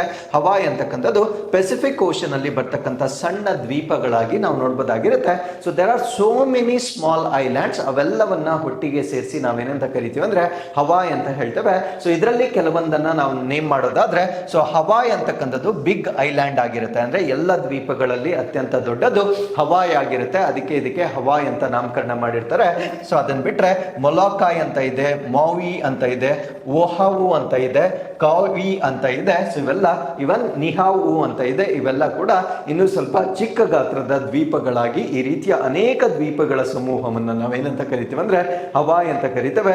ಸೊ ಈ ಭಾಗದಲ್ಲಿ ಈಗ ಅಮೂಲ್ಯವಾದ ಲೋಹಗಳು ಕೋರ ಅಥವಾ ಕೇಂದ್ರ ಭಾಗದಿಂದ ಲೀಕ್ ಆಗ್ತಕ್ಕಂಥದ್ದನ್ನ ವಿಜ್ಞಾನಿಗಳು ತಿಳಿಸ್ಕೊಟ್ಟಿರ್ತಾರೆ. So with this let's get into question number 3. Dangeti Jahnavi ನಾಸಾದಲ್ಲಿ ಪೂರ್ಣಗೊಳಿಸಿದ ಅಂತಾರಾಷ್ಟ್ರೀಯ ಕಾರ್ಯಕ್ರಮದ ಹೆಸರೇನು? So what is the name of the international program at NASA that Dangeti Jahnavi completed? So Dangeti Jahnavi Andhra ಪ್ರದೇಶಕ್ಕೆ ಸಂಬಂಧಪಟ್ಟಿರ್ತಕ್ಕಂಥ ಒಬ್ಬ ಬಾಲಕಿ ಆಗಿರ್ತಾರೆ. ಸೊ ಇವರು ನಾಸಾದಲ್ಲಿ ಒಂದು ಪ್ರತಿಷ್ಠಿತವಾಗಿರ್ತಕ್ಕಂಥ ಒಂದು ತರಬೇತಿಯನ್ನ ಈಗ ಕಂಪ್ಲೀಟ್ ಮಾಡಿರ್ತಾರೆ. ಸೊ ಈ ಒಂದು ತರಬೇತಿಯನ್ನ ಪಡೆದಿರ್ತಕ್ಕಂಥ ಭಾರತ ದೇಶದ ಮೊಟ್ಟ ಮೊದಲ ವ್ಯಕ್ತಿಯಾಗಿ ನಾವು ಇವರನ್ನ ಕನ್ಸಿಡರ್ ಮಾಡಬಹುದಾಗಿರುತ್ತೆ. ಹಾಗೆ ಹಾಗಿದ್ರೆ ಆ ಪ್ರೋಗ್ರಾಮ್ ಅನ್ನ ನಾವು ಏನಂತ ಕರಿತೀವಿ ಅಂದ್ರೆ ನಾಸಾದ ಅಂತಾರಾಷ್ಟ್ರೀಯ ವಾಯು ಮತ್ತು ಬಾಹ್ಯಾಕಾಶ ಕಾರ್ಯಕ್ರಮ ಅಥವಾ NASA's international air and space programme ಅಂತ ಹೇಳ್ತೇವೆ. ಸೊ ಈ ಒಂದು ಪ್ರೋಗ್ರಾಮ್ ಅನ್ನ ಕಂಪ್ಲೀಟ್ ಮಾಡಿರ್ತಕ್ಕಂಥ ಫಸ್ಟ್ ಇಂಡಿಯನ್ ಅನ್ನ ನಾವು ಈ ಒಂದು ಆರ್ಟಿಕಲ್ ಅಲ್ಲಿ ಡಿಸ್ಕಸ್ ಮಾಡ್ತೇವೆ. ಸೊ ಹಾಗಿದ್ರೆ ಈ ಒಂದು ಪ್ರೋಗ್ರಾಮ್ ಅನ್ನ ಕಂಪ್ಲೀಟ್ ಮಾಡಿರುವ ಕಾರಣದಿಂದ ಅವರು ಫ್ಯೂಚರ್ ಅಲ್ಲಿ ಒಂದು ಮಿಷನ್ ಅಲ್ಲಿ ಪಾರ್ಟಿಸಿಪೇಟ್ ಮಾಡ್ತಾ ಇದ್ದಾರೆ. ಆ ಒಂದು ಮಿಷನ್ ಏನು, ಆ ಮಿಷನ್ ಆಬ್ಜೆಕ್ಟಿವ್ಸ್ ಏನು, ಎಲ್ಲವನ್ನ ಕೂಡ ಈ ಒಂದು ಆರ್ಟಿಕಲ್ ಅಲ್ಲಿ ನಾವು ಡಿಸ್ಕಸ್ ಮಾಡೋಣ. ಸೊ ಇವರು 23 ವರ್ಷ ವಯಸ್ಸಾಗಿರುತ್ತೆ ಅಥವಾ 23 ಇಯರ್ ಓಲ್ಡ್ ಅವರ ವಯಸ್ಸಾಗಿರುತ್ತೆ. ಸೊ ಅವರನ್ನ ದಾಂಗೇಟಿ ಜಾಹ್ನವಿ ಅಂತ ಹೇಳ್ತೇವೆ. ಸೊ ಇವರು ಆಂಧ್ರ ಪ್ರದೇಶದ ವೆಸ್ಟ್ ಗೋದಾವರಿ ಡಿಸ್ಟ್ರಿಕ್ಟ್ ಗೆ ಸಂಬಂಧಪಟ್ಟಿರ್ತಕ್ಕಂಥ ಬಾಲಕಿ ಆಗಿರ್ತಾರೆ. ಸೊ ಇವರು ಈಗ ನಾಸಾದ international air and space program ಏನಿದೆ, ಸೊ ಈ ಒಂದು ಪ್ರೋಗ್ರಾಮ್ ಅನ್ನ ಕಂಪ್ಲೀಟ್ ಮಾಡಿರ್ತಕ್ಕಂಥ ನಮ್ಮ ಭಾರತ ದೇಶದ ಮೊಟ್ಟ ಮೊದಲ ಮಹಿಳೆ ಇವರಾಗಿರ್ತಾರೆ. ಸೊ ಇವರು 2029ರಲ್ಲಿ ಒಂದು ಸ್ಪೇಸ್ ಮಿಷನ್ ಅನ್ನ ಮಾಡ್ತಾ ಇದ್ದಾರೆ. ಅದನ್ನ ನಾವೇನಂತ ಕರಿತೀವಿ ಅಂದ್ರೆ Titans orbital port space station ಅಂತ ಹೇಳ್ತೇವೆ. ಸೊ ಇದ್ರ ಬಗ್ಗೆ ನಾನು ಮುಂದೆ ಎಕ್ಸ್ಪ್ಲೇನ್ ಮಾಡ್ತೇನೆ ಏನಿದು ಅನ್ನೋದನ್ನ. ನಾನು ಹಿಂದೆ ಕೂಡ ಹೇಳಿದ್ದೆ, ಒನ್ಸ್ ಅಗೇನ್ ಇದನ್ನ ನಾನು ರಿವೈಸ್ ಮಾಡ್ತೇನೆ. ಸೊ ಈ ಒಂದು Titans orbital port space station ಏನಿದೆ, ಸೊ ಈ ಒಂದು ತರಬೇತಿಯನ್ನ ಕಂಪ್ಲೀಟ್ ಮಾಡಿರುವ ಕಾರಣದಿಂದ ಸೊ ಇವರನ್ನ ಈ ಒಂದು ಸ್ಪೇಸ್ ಮಿಷನ್ಗೆ ಈಗ ನಾಸಾದವರು ಆಯ್ಕೆಯನ್ನ ಮಾಡಲಾಗಿರುತ್ತೆ. ಸೊ ಈಗ ನಾಸಾದ international air and space program ಅಂದ್ರೆ ಅವರು ಏನು ಕಾರ್ಯಕ್ರಮವನ್ನು ಮುಗಿಸಿದ್ದಾರೆ ಅಥವಾ ತರಬೇತಿಯನ್ನ ಮುಗಿಸಿದ್ದಾರೆ ಅದರ ಬಗ್ಗೆ ನಾವು ಬೇಸಿಕ್ ಮಾಹಿತಿಯನ್ನ ತಿಳ್ಕೊಳ್ಳೋದಾದ್ರೆ, ಸೊ ಈ ಒಂದು ಕಾರ್ಯಕ್ರಮ ಏನಿದೆ ಇದನ್ನ ನಾವು ಸ್ಟೆಮ್ ಇನಿಷಿಯೇಟಿವ್ ಅಂತ ಹೇಳ್ತೇವೆ. ಅಂದ್ರೆ ಸೈನ್ಸ್, ಟೆಕ್ನಾಲಜಿ, ಇಂಜಿನಿಯರಿಂಗ್, ಮ್ಯಾಥಮೆಟಿಕ್ಸ್ ಗೆ ಸಂಬಂಧಪಟ್ಟಂತೆ ಒಂದು ಉಪಕ್ರಮವಾಗಿರುತ್ತೆ. ಸೊ ಇದನ್ನ ನಾಸಾ ಫೆಸಿಲಿಟೀಸ್ ಗಳಲ್ಲಿ ಮಾಡ್ತಕ್ಕಂಥದ್ದು. ಈ ಒಂದು ಇನಿಷಿಯೇಟಿವ್ ಅನ್ನ ಅವರು ಮಾಡ್ತಕ್ಕಂಥ ಉದ್ದೇಶ ಏನು ಅಂದ್ರೆ ಈ ನ್ಯೂ ಜನರೇಷನ್ ಏನಿರುತ್ತೆ ಅಂದ್ರೆ ಈ ಜೆನ್ಜಿ ಅಥವಾ ನೆಕ್ಸ್ಟ್ ಜನರೇಷನ್ ಏನಿದೆ, ಸೊ ಅವರಿಗೆ ಈ ಒಂದು ಬಾಹ್ಯಾಕಾಶಕ್ಕೆ ಸಂಬಂಧಪಟ್ಟಂತೆ ಒಂದು ಅವೇರ್ನೆಸ್ ಅಥವಾ ಒಂದು ತರಬೇತಿಯನ್ನ ನೀಡುವ ಸಲುವಾಗಿ ನಾಸಾ ಪ್ರಾರಂಭ ಮಾಡಿರ್ತಕ್ಕಂಥ ಒಂದು ಕಾರ್ಯಕ್ರಮ ಇದಾಗಿರುತ್ತೆ. ಸೊ ಈ ಒಂದು ಕಾರ್ಯಕ್ರಮವನ್ನ ಆರ್ಗನೈಸ್ ಮಾಡ್ತಕ್ಕಂಥವ್ರು ಅಥವಾ ಆಯೋಜನೆ ಮಾಡ್ತಕ್ಕಂಥವ್ರು ಎಇಎಕ್ಸಾ ಏರೋಸ್ಪೇಸ್ ನಾಸಾದೊಂದಿಗೆ ಕೊಲಾಬರೇಷನ್ ಮಾಡಿಕೊಳ್ಳುವ ಮುಖಾಂತರ ಈ ಒಂದು ಕಾರ್ಯಕ್ರಮವನ್ನ ಮಾಡಲಾಗುತ್ತೆ. ಸೊ ಈ ಕಾರ್ಯಕ್ರಮದ ಅವಧಿ 5 ದಿನಗಳು ಮಾತ್ರ, ಅಂದ್ರೆ 5 ಡೇ ಇಂಟೆನ್ಸಿವ್ ಟ್ರೈನಿಂಗ್ ಅನ್ನ ಮಾಡ್ತಕ್ಕಂಥ ಒಂದು ವ್ಯವಸ್ಥೆ ಇದಾಗಿರುತ್ತೆ. ಸೊ ಈ ಒಂದು ಟ್ರೈನಿಂಗ್ ಅನ್ನ ಎಕ್ಸಾಕ್ಟ್ಲಿ ಎಲ್ಲಿ ಕೊಡ್ತಾರೆ ಅಂದ್ರೆ NASA's Kennedy space centre are US space and rocket centre ನಲ್ಲಿ ಕೊಡ್ತಕ್ಕಂಥ ಒಂದು ತರಬೇತಿ ಆಗಿರುತ್ತೆ. ಸೊ ಈ ಒಂದು ತರಬೇತಿಯಲ್ಲಿ ಪಾಲ್ಗೊಳ್ಳಲಿಕ್ಕೆ 15ರಿಂದ 25 ವರ್ಷ ವಯಸ್ಸಿದ್ದರೆ ಮಾತ್ರ ಅರೌಂಡ್ ದಿ ವರ್ಲ್ಡ್ ಯಾರು ಬೇಕಾದ್ರೂ ಆಗಿರ್ಬೋದು. ಸೊ ಯಾರಿಗೆ ಆ ಒಂದು ಕ್ವಾಲಿಫಿಕೇಶನ್ ಇರುತ್ತೆ and most importantly 15 to 25 years lab ಅಲ್ಲಿ ಇರ್ತಕ್ಕಂಥವ್ರಿಗೆ ಮಾತ್ರ ಸೊ ಈ ಒಂದು ತರಬೇತಿಯನ್ನ ನೀಡಲಾಗುತ್ತೆ. ಸೊ ಈ ಒಂದು ತರಬೇತಿಯಲ್ಲಿ ನಾಸಾ ಸ್ಟೈಲ್ ಮಿಷನ್ ಅಂದ್ರೆ ನಾಸಾದವರು ಕಂಡಕ್ಟ್ ಮಾಡ್ತಕ್ಕಂಥ ಒಂದು ಮಿಷನ್ಸ್ ಏನಿರುತ್ತೆ ಅದರ ರಿಯಲ್ ಅಟ್ಮಾಸ್ಫಿಯರ್ ಅನ್ನ ಕ್ರಿಯೇಟ್ ಮಾಡಿರ್ತಾರೆ. ಅಂದ್ರೆ ಎಕ್ಸಾಕ್ಟ್ಲಿ ಸ್ಪೇಸ್ ಅಲ್ಲಿ ಯಾವ ರೀತಿಯ ಹವಾಮಾನ ಪರಿಸ್ಥಿತಿಗಳು ಇರ್ತವೆ, ಸೊ ಆ ರೀತಿಯ ಎಂಟೈರ್ ಸಿಸ್ಟಮ್ ಅನ್ನ ಇಲ್ಲಿ ಭೂಮಿಯ ಮೇಲೆ ಕ್ರಿಯೇಟ್ ಮಾಡುವ ಮುಖಾಂತರ ಸೊ ಅದರಲ್ಲಿ ರಿಯಲ್ ಟೈಮ್ ತರಬೇತಿಯನ್ನ ಕೊಡ್ತಕ್ಕಂಥ ವ್ಯವಸ್ಥೆಯನ್ನ ಸೊ ಈ ಒಂದು ಕಾರ್ಯಕ್ರಮದಲ್ಲಿ ನಾವು ವಿಟ್ನೆಸ್ ಮಾಡಬಹುದಾಗಿರುತ್ತೆ. ಹಾಗಿದ್ರೆ ಸೊ 2029ರಲ್ಲಿ ಮಾಡ್ತಾ ಇರ್ತಕ್ಕಂಥ Titans orbital port space station ಏನಿದೆ, ಸೊ ಇದರ ಬಗ್ಗೆ ನಾವು ಹೆಚ್ಚಿನ ಮಾಹಿತಿಯನ್ನ ತಿಳ್ಕೊಳ್ಳೋದಾದ್ರೆ ಸೊ ಇದನ್ನ ನಾವು lunar Titans orbital port space station ಅಂತ ಹೇಳ್ತೇವೆ. ಸೊ ಲೂನಾರ್ ಅಂದ ಕೂಡಲೇ ನಮಗೆ ಗೊತ್ತಾಗುತ್ತೆ ಸೊ ಇದು ಚಂದ್ರನಿಗೆ ಸಂಬಂಧಪಟ್ಟಂತೆ ಮಾಡ್ತಾ ಇರ್ತಕ್ಕಂಥ ಒಂದು ಕಾರ್ಯಾಚರಣೆ ಆಗಿರುತ್ತೆ. ಸೊ ಈ ಒಂದು ಮಿಷನ್ ಅನ್ನ ಅಥವಾ ಇದನ್ನ ಡೆವಲಪ್ ಮಾಡ್ತಾ ಇರ್ತಕ್ಕಂಥವ್ರು ಟೈಟಾನ್ ಸ್ಪೇಸ್ ಇಂಡಸ್ಟ್ರೀಸ್ ಆಗಿರೋದ್ರಿಂದ ಇದಕ್ಕೆ ಟೈಟಾನ್ ಅಂತ ನಾಮಕರಣ ಮಾಡಿರ್ತಾರೆ. ಸೊ ಇದು 2029ಕ್ಕೆ ಸೊ ಇದು ಕನ್ಸ್ಟ್ರಕ್ಟ್ ಆಗ್ತಕ್ಕಂಥ ಒಂದು ಸಾಧ್ಯತೆ ಇರುತ್ತೆ. ಸೊ ಈ ಒಂದು ಮಿಷನ್ಗೆ ನಮ್ಮ ಭಾರತೀಯ ಮಹಿಳೆಯನ್ನ ಈಗ ಆಯ್ಕೆ ಮಾಡಲಾಗಿರುತ್ತೆ. ಸೊ ಈ ಒಂದು ಮಿಷನ್ ನ ಟಾರ್ಗೆಟ್ ಏನು ಅಂದ್ರೆ ಎಲ್ಲಿಗೆ ಇದನ್ನ ಲಾಂಚ್ ಮಾಡ್ತಾರೆ ಅಥವಾ ಎಲ್ಲಿ ಇದನ್ನ ಬಿಲ್ಡ್ ಮಾಡ್ತಾರೆ ಅಂತ ನಾವು ನೋಡೋದಾದ್ರೆ ಸೊ ಲೋ ಲೂನಾರ್ ಆರ್ಬಿಟ್ ಅಂದ್ರೆ ಈ ಚಂದ್ರನ ಕೆಳ ಕಕ್ಷೆಗೆ ಅಂದ್ರೆ ಲೋಯರ್ ಮೋಸ್ಟ್ ಆರ್ಬಿಟ್ಸ್ ಏನಿರುತ್ತೆ ಸೊ ಅದಕ್ಕೆ ಟಾರ್ಗೆಟ್ ಮಾಡ್ತಾ ಇರ್ತಕ್ಕಂಥ ಒಂದು ಮಿಷನ್ ಆಗಿರುತ್ತೆ. ಸೊ ಇದರ ಪರ್ಪಸ್ ಏನು, ಏತಕ್ಕೋಸ್ಕರ ಈ ಒಂದು ಮಿಷನ್ ಅನ್ನ ಮಾಡ್ತಾ ಇದ್ದಾರೆ ಅಂತ ನಾವು ನೋಡೋದಾದ್ರೆ ಸೈಂಟಿಫಿಕ್ ರಿಸರ್ಚ್ ಅಂದ್ರೆ ವೈಜ್ಞಾನಿಕ ಅನ್ವೇಷಣೆಗಳನ್ನ ಮಾಡ್ತಕ್ಕಂಥದ್ದು, ಕಮರ್ಷಿಯಲ್ ಆಕ್ಟಿವಿಟೀಸ್ ವಾಣಿಜ್ಯ ಚಟುವಟಿಕೆಗಳನ್ನ ಮಾಡ್ತಕ್ಕಂಥದ್ದು, ಈವನ್ ಲೂನಾರ್ ಟೂರಿಸಂ ಅಂದ್ರೆ ಚಂದ್ರನಿಗೆ ಸಂಬಂಧಪಟ್ಟಂತೆ ಪ್ರವಾಸೋದ್ಯಮವನ್ನ ಕಂಡಕ್ಟ್ ಮಾಡ್ತಕ್ಕಂಥ ಉದ್ದೇಶದಿಂದ ಸೊ ಈ ಒಂದು ಮಿಷನ್ ಅನ್ನ ಕಂಡಕ್ಟ್ ಮಾಡಲಾಗ್ತಾ ಇದೆ. So with this let's get into question number 4. Mash Makes biochar ಯೋಜನೆಯಲ್ಲಿ ಭಾರತದೊಂದಿಗೆ ಯಾವ ದೇಶ ಸಹಕರಿಸುತ್ತಿದೆ? Which country is collaborating with India in Mash Makes biochar project? So ನಾನು ಇಲ್ಲಿ ಡಿಸ್ಕಸ್ ಮಾಡ್ತಾ ಇರ್ತಕ್ಕಂಥದ್ದು ಒಂದು ಬಯೋಚಾರ್ ಅಂತ ಹೇಳ್ತೇವೆ. ಈ ಬಯೋಚಾರ್ ಅಂದ್ರೆ ಏನು ಅಂತ ನಾನು ಮುಂದೆ ಎಕ್ಸ್ಪ್ಲೇನ್ ಮಾಡ್ತೇನೆ. ಸೊ ಇದನ್ನ ಡೆವಲಪ್ ಮಾಡಲಿಕ್ಕೆ ನಮ್ಮ ಭಾರತ ದೇಶ ಮ್ಯಾಶ್ ಮೇಕರ್ಸ್ ಅಂತಕ್ಕಂಥ ಒಂದು ಕಂಪನಿಯನ್ನ ಕ್ರಿಯೇಟ್ ಮಾಡಿರುತ್ತೆ. ಸೊ ಇದನ್ನ ಯಾವ ಎರಡು ದೇಶಗಳು ಕೊಲಾಬರೇಟಿವ್ ಆಗಿ ಮಾಡ್ತಾ ಇದೆ ಅನ್ನೋದು ನಮ್ಮ ಪ್ರಶ್ನೆ ಆಗಿರುತ್ತೆ. ಸೊ ಈ ಪ್ರಶ್ನೆಗೆ ಸರಿಯಾದ ಉತ್ತರ ಭಾರತ ಮತ್ತು ಡೆನ್ಮಾರ್ಕ್ ಎರಡು ರಾಷ್ಟ್ರಗಳು ಮಾಡ್ತಾ ಇರ್ತಕ್ಕಂಥ ಒಂದು ಇನಿಷಿಯೇಟಿವ್ ಆಗಿರುತ್ತೆ. ಸೊ ಈ ಒಂದು ಆರ್ಟಿಕಲ್ ಅಲ್ಲಿ ಈ ಒಂದು ಇನಿಷಿಯೇಟಿವ್ ನ ಸಿಗ್ನಿಫಿಕೆನ್ಸ್ ಅಂದ್ರೆ ಏನು, ಬಯೋಚಾರ್ ಅಂದ್ರೆ ಏನು, ಇದರ ಅಡ್ವಾಂಟೇಜಸ್ ಏನು, ಬಯೋಚಾರ್ ಅನ್ನ ಹೇಗೆ ನಾವು ಪ್ರೊಡ್ಯೂಸ್ ಮಾಡ್ತೇವೆ ಎಲ್ಲವನ್ನ ಕೂಡ ಈ ಒಂದು ಆರ್ಟಿಕಲ್ ಅಲ್ಲಿ ನಾನು ಡಿಸ್ಕಸ್ ಮಾಡ್ತೇನೆ. ಸೊ ಈಗ India's first hitech biochar production plant ಅಂದ್ರೆ ನಮ್ಮ ಭಾರತ ದೇಶದಲ್ಲಿ ಮೊಟ್ಟ ಮೊದಲ ಬಾರಿಗೆ ಹೈಟೆಕ್ ಬಯೋಚಾರ್ ಉತ್ಪಾದನಾ ಘಟಕವನ್ನ ಪ್ರಾರಂಭ ಮಾಡ್ತಾ ಇದ್ದಾರೆ.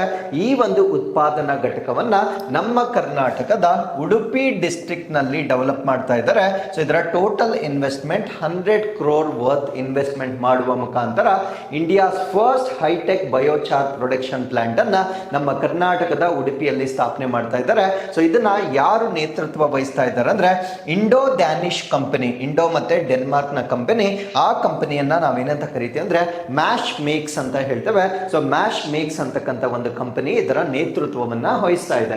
ಸೊ ಇಲ್ಲಿ ಯೂಸ್ ಮಾಡ್ತಕ್ಕಂಥ ಟೆಕ್ನಾಲಜಿ ಅಂದ್ರೆ ಯಾವ ತಂತ್ರಜ್ಞಾನದ ಮುಖಾಂತರ ಈ ಒಂದು ಬಯೋಚಾರ್ ಅನ್ನ ಡೆವಲಪ್ ಮಾಡ್ತಾರೆ ಅಂತ ನಾವಿಲ್ಲಿ ನೋಡೋದಾದ್ರೆ ಅಡ್ವಾನ್ಸ್ಡ್ ಪೈರೋಲೈಸಿಸ್ ಅಂತ ಹೇಳ್ತೇವೆ. ಪೈರೋಲೈಸಿಸ್ ಅಂದ್ರೆ ಏನು ಅಂತ ನಾನು ಮುಂದೆ ಎಕ್ಸ್ಪ್ಲೇನ್ ಮಾಡ್ತೇನೆ. ಸೊ ಈ ಒಂದು ಸುಧಾರಿತ ಪೈರೋಲೈಸಿಸ್ ಈ ಒಂದು ಪ್ರಕ್ರಿಯೆಯ ಮುಖಾಂತರ ಬಯೋಚಾರ್ ಅನ್ನ ಡೆವಲಪ್ ಮಾಡ್ತಾರೆ. ಆ ಬಯೋಚಾರ್ ಏನಾಗಿರುತ್ತೆ ಅಂದ್ರೆ ಕಾರ್ಬನ್ ನೆಗೆಟಿವ್ ಬಯೋಚಾರ್ ಆಗಿರುತ್ತೆ ಅಥವಾ ಬಯೋಫ್ಯೂಯಲ್ ಆಗಿರುತ್ತೆ. ಅಂದ್ರೆ ಎರಡು ವಸ್ತುಗಳನ್ನ ನಾವಿಲ್ಲಿ ಡೆವಲಪ್ ಮಾಡಬಹುದು. ಒಂದು ಬಯೋಚಾರ್ ಆಗಿರುತ್ತೆ, ಇನ್ನೊಂದು ಬಯೋಫ್ಯೂಯಲ್ ಜೈವಿಕ ಇಂಧನವಾಗಿರುತ್ತೆ. ಬಟ್ ಇದು ಕಾರ್ಬನ್ ನೆಗೆಟಿವ್ ಆಗಿರುತ್ತೆ. ಸೊ ಏನಿದು ಕಾರ್ಬನ್ ನೆಗೆಟಿವ್? ಕಾರ್ಬನ್ ನೆಗೆಟಿವ್ ಅಂದ್ರೆ ಈ ಒಂದು ಬಯೋಚಾರ್ ಏನನ್ನ ಅವರು ಉತ್ಪಾದನೆ ಮಾಡ್ತಾ ಇದ್ದಾರೆ ಅದರ ಕ್ಯಾರೆಕ್ಟರಿಸ್ಟಿಕ್ ಅಥವಾ ವಿಶೇಷ ಗುಣ ಏನು ಅಂದ್ರೆ ಅದು ಎಷ್ಟು ಕಾರ್ಬನ್ ಡೈಆಕ್ಸೈಡ್ ಅನ್ನ ಅಬ್ಸಾರ್ಬ್ ಮಾಡ್ಕೊಳ್ಳುತ್ತೆ ಅಂಡ್ ಎಷ್ಟು ಕಾರ್ಬನ್ ಡೈಆಕ್ಸೈಡ್ ಅನ್ನ ಎಮಿಟ್ ಮಾಡುತ್ತೆ. ಸೊ ಈ ಒಂದು ಕಾನ್ಸೆಪ್ಟ್ ನ ಆಧಾರದ ಮೇಲೆ ಅದನ್ನ carbon neutral, carbon negative and carbon positive ಅಂತ ಹೇಳ್ಬೋದಾಗಿರುತ್ತೆ. ಫಾರ್ ಎಕ್ಸಾಂಪಲ್ ಅದು ಅಬ್ಸಾರ್ಬ್ ಮಾಡ್ಕೊಳ್ತಕ್ಕಂಥ ಕಾರ್ಬನ್ ಡೈಆಕ್ಸೈಡ್ ಅಂಡ್ ರಿಲೀಸ್ ಮಾಡ್ತಕ್ಕಂಥ ಕಾರ್ಬನ್ ಡೈಆಕ್ಸೈಡ್ ಎರಡು ಈಕ್ವಲ್ ಇದ್ರೆ ಕಾರ್ಬನ್ ನ್ಯೂಟ್ರಲ್ ಅಂತ ಹೇಳ್ತೇವೆ.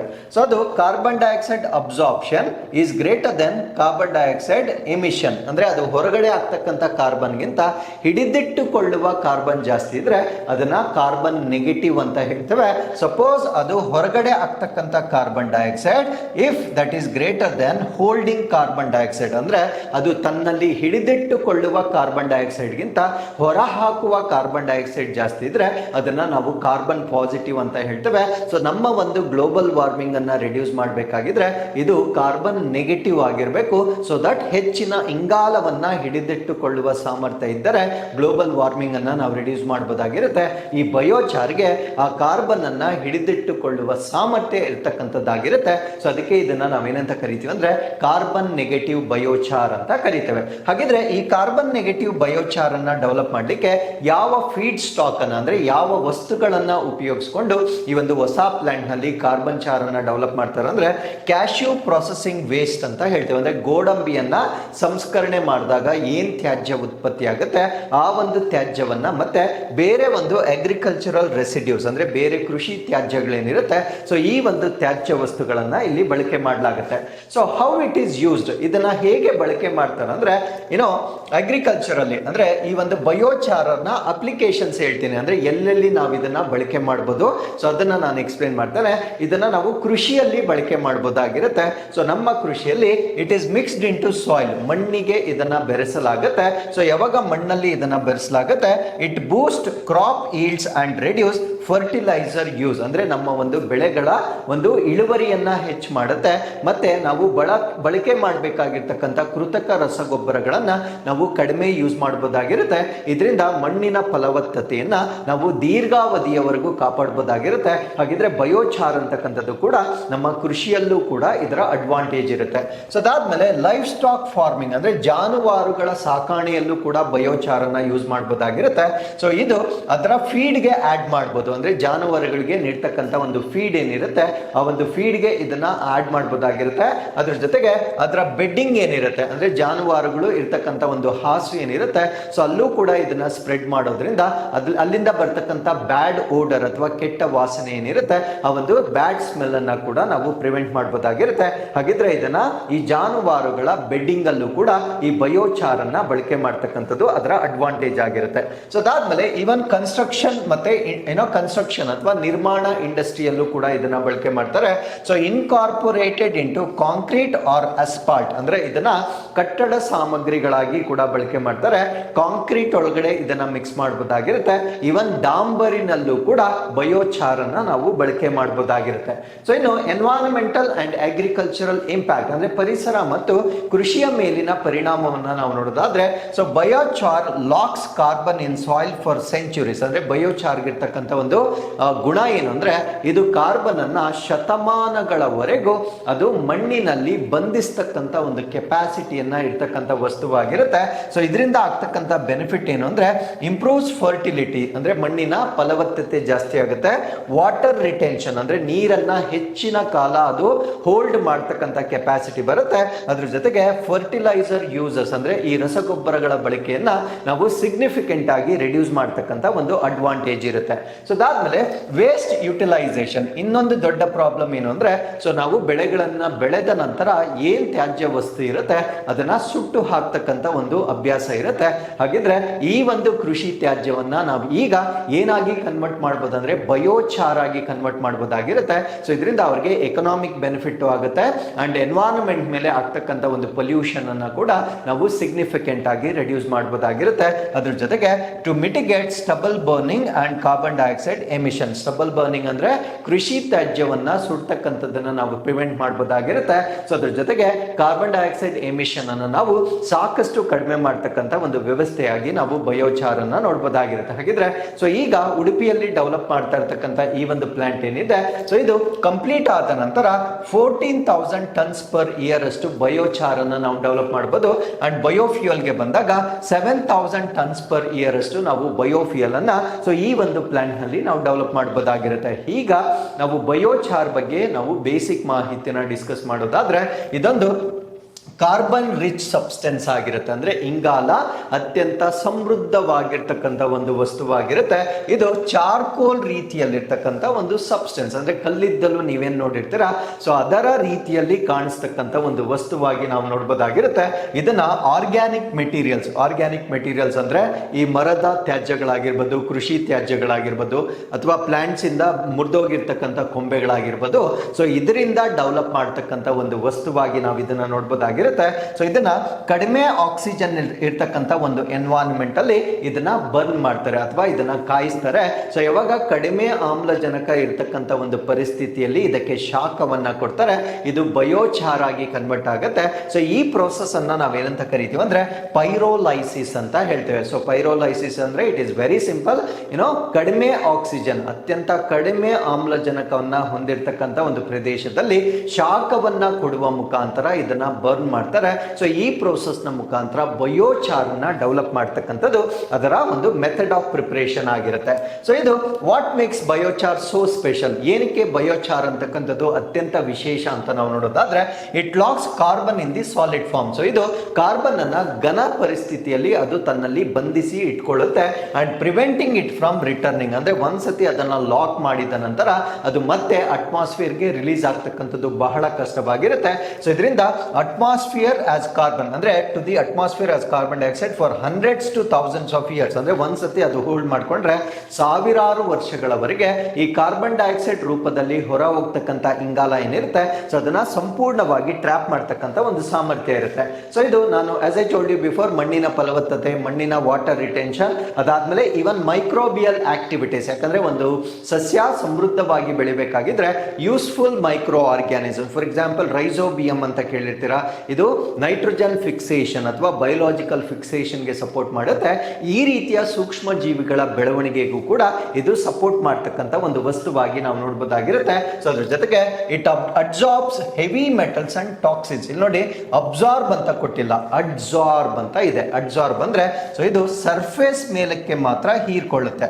ಸೊ ಒಳಗಡೆಗೆ ಹೀರ್ಕೊಂಡ್ರೆ ಅದನ್ನ ನಾವು ಅಬ್ಸಾರ್ಪ್ಷನ್ ಅಂತ ಹೇಳ್ತೇವೆ, ಮೇಲ್ಮೈಯಲ್ಲಿ ಹೀರಿಕೊಂಡ್ರೆ ಅದನ್ನ ಅಡ್ಸಾರ್ಪ್ಷನ್ ಅಂತ ಹೇಳ್ತೇವೆ.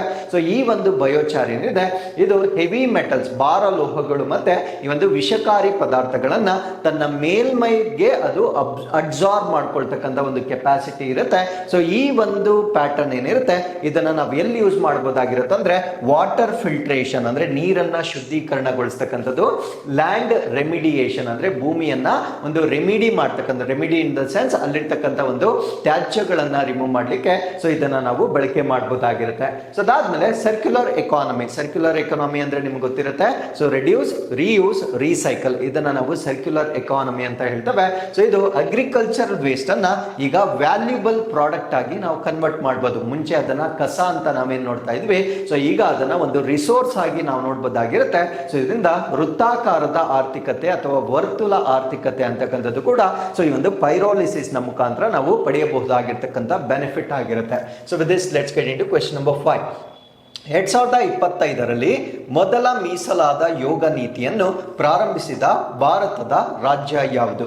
So which Indian state launched the first dedicated yoga policy in 2025? So 2025ರಲ್ಲಿ ನಮ್ಮ ಭಾರತ ದೇಶದಲ್ಲಿ ಒಂದು ರಾಜ್ಯ ತನ್ನ ರಾಜ್ಯದಲ್ಲಿ ಯೋಗಾಭ್ಯಾಸವನ್ನ ಪ್ರಮೋಟ್ ಮಾಡಲಿಕ್ಕೆ ಒಂದು ಯೋಗ ಪಾಲಿಸಿಯನ್ನ ಅವರು ಜಾರಿಗೆ ತಂದಿರ್ತಾರೆ. ಸೊ ಆ ರಾಜ್ಯ ಯಾವುದು ಅಂದ್ರೆ ಉತ್ತರಾಖಂಡ ಇದಕ್ಕೆ ಸರಿಯಾದ ಉತ್ತರವಾಗಿರುತ್ತೆ. ಹಾಗಿದ್ರೆ ಉತ್ತರಾಖಂಡ್ ಲಾಂಚಸ್ ಇಂಡಿಯಾ ಫಸ್ಟ್ ಯೋಗ ಪಾಲಿಸಿ. ನಮ್ಮ ಭಾರತ ದೇಶದ ಮೊಟ್ಟ ಮೊದಲ ಯೋಗ ಪಾಲಿಸಿಯನ್ನ ಲಾಂಚ್ ಮಾಡಿರ್ತಕ್ಕಂಥ ರಾಜ್ಯ ಉತ್ತರಾಖಂಡವಾಗಿರುತ್ತೆ. ಹಾಗಿದ್ರೆ ವಾಟ್ ಈಸ್ ದೇರ್ ವಿಷನ್? ಅವರ ದೃಷ್ಟಿ ಏನು ಅಥವಾ ದೃಷ್ಟಿಕೋನ ಏನು ಅಂತ ನಾವು ನೋಡೋದಾದ್ರೆ, yoga in every home, health for every person. ಅಂದ್ರೆ ಪ್ರತಿಯೊಬ್ಬರ ಮನೆಯಲ್ಲೂ ಯೋಗ, ಪ್ರತಿಯೊಬ್ಬ ವ್ಯಕ್ತಿಗೂ ಆರೋಗ್ಯ ಅಂತಕ್ಕಂಥ ಒಂದು ವಿಷನ್ ನ ಆಧಾರದ ಮೇಲೆ ಈ ಒಂದು ಪಾಲಿಸಿಯನ್ನ ಅವರು ಅಡಾಪ್ಟ್ ಮಾಡ್ಕೊಳ್ತಾ ಇದ್ದಾರೆ. ಸೊ ಈ ಒಂದು ಪಾಲಿಸಿಯನ್ನ ಅಡಾಪ್ಟ್ ಮಾಡ್ಕೊಳ್ತಾ ಇರೋದ್ರಿಂದ ಯೋಗವನ್ನ ಪ್ರಮೋಟ್ ಮಾಡಲಿಕ್ಕೆ ಕೆಲವೊಂದು ಸಹಾಯಧನ ಅಥವಾ ಸಬ್ಸಿಡಿಗಳನ್ನ ಕೊಡ್ತಾರೆ.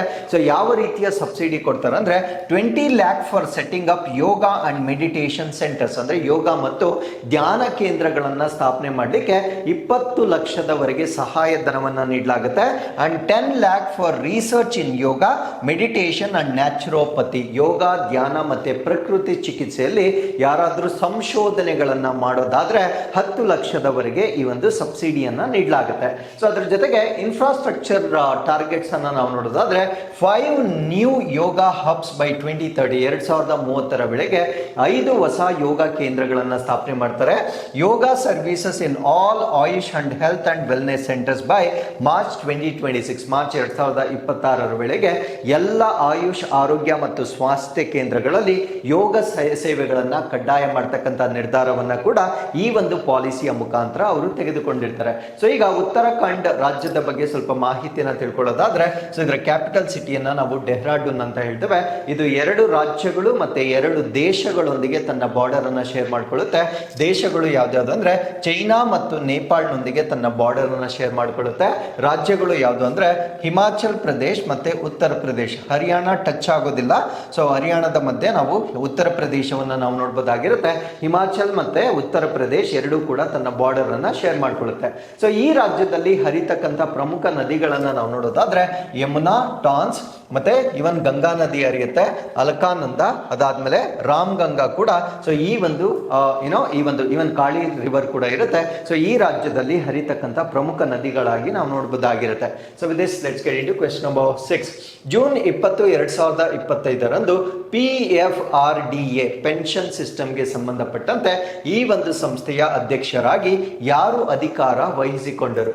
Who assumed charge as the chairperson of PFRDA on June June 2025. So ಈ ಪ್ರಶ್ನೆಗೆ ಸರಿಯಾದ ಉತ್ತರ ಶಿವಸುಬ್ರಹ್ಮಣಿಯನ್ ರಾಮನ್ ರವರು ಸೊ ಈ ಒಂದು PFRDA ಅಧ್ಯಕ್ಷ ಸ್ಥಾನವನ್ನ ವಹಿಸಿಕೊಂಡಿರ್ತಾರೆ. ಸೊ ಏನಿದು PFRDA, ಇದರ ಬಗ್ಗೆ ಈ ಒಂದು ಆರ್ಟಿಕಲ್ ಅಲ್ಲಿ ನಾವು ಸಂಪೂರ್ಣವಾಗಿ ಡಿಸ್ಕಸ್ ಮಾಡೋಣ.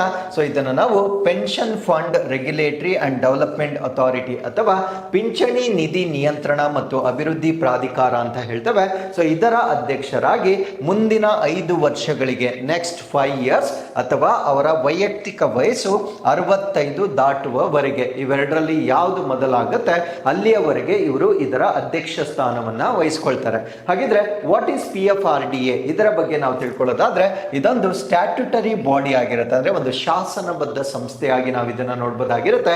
ಸೊ ಇದು ಯಾವ ಸಚಿವಾಲಯದ ಅಡಿಯಲ್ಲಿ ಬರುತ್ತೆ ಅಂದ್ರೆ ಮಿನಿಸ್ಟ್ರಿ ಆಫ್ ಫಿನಾನ್ಸ್ ಅಥವಾ ಹಣಕಾಸು ಸಚಿವಾಲಯದ ಅಡಿಯಲ್ಲಿ ಬರ್ತಕ್ಕಂಥ ಒಂದು ಶಾಸನಬದ್ಧ ಸಂಸ್ಥೆಯಾಗಿ ನಾವು ಇದನ್ನ ನೋಡಬಹುದಾಗಿರುತ್ತೆ. ಸೊ ಇದು ಎಸ್ಟಾಬ್ಲಿಷ್ ಆಗಿರ್ತಕ್ಕಂಥದ್ದು 23rd August 2003 ಅಲ್ಲಿ ಇದನ್ನ ಎಸ್ಟಾಬ್ಲಿಷ್ ಮಾಡಿರ್ತಾರೆ. ಸೊ ಯಾವ ಕಾಯ್ದೆಯ ಅಡಿಯಲ್ಲಿ ಅಂದ್ರೆ PFRDA Act 2013 ಈ ಒಂದು ಕಾಯ್ದೆಯ ಅಡಿಯಲ್ಲಿ ಸೊ ಇದನ್ನ ಸ್ಥಾಪನೆ ಮಾಡಲಾಗಿರುತ್ತೆ. ಸೊ ಇದರ ಹೆಡ್ ಕ್ವಾರ್ಟರ್ಸ್ ಅಥವಾ ಕೇಂದ್ರ ಕಚೇರಿಯನ್ನ ನಾವು ನವದೆಹಲಿಯಲ್ಲಿ ನೋಡಬಹುದಾಗಿರುತ್ತೆ.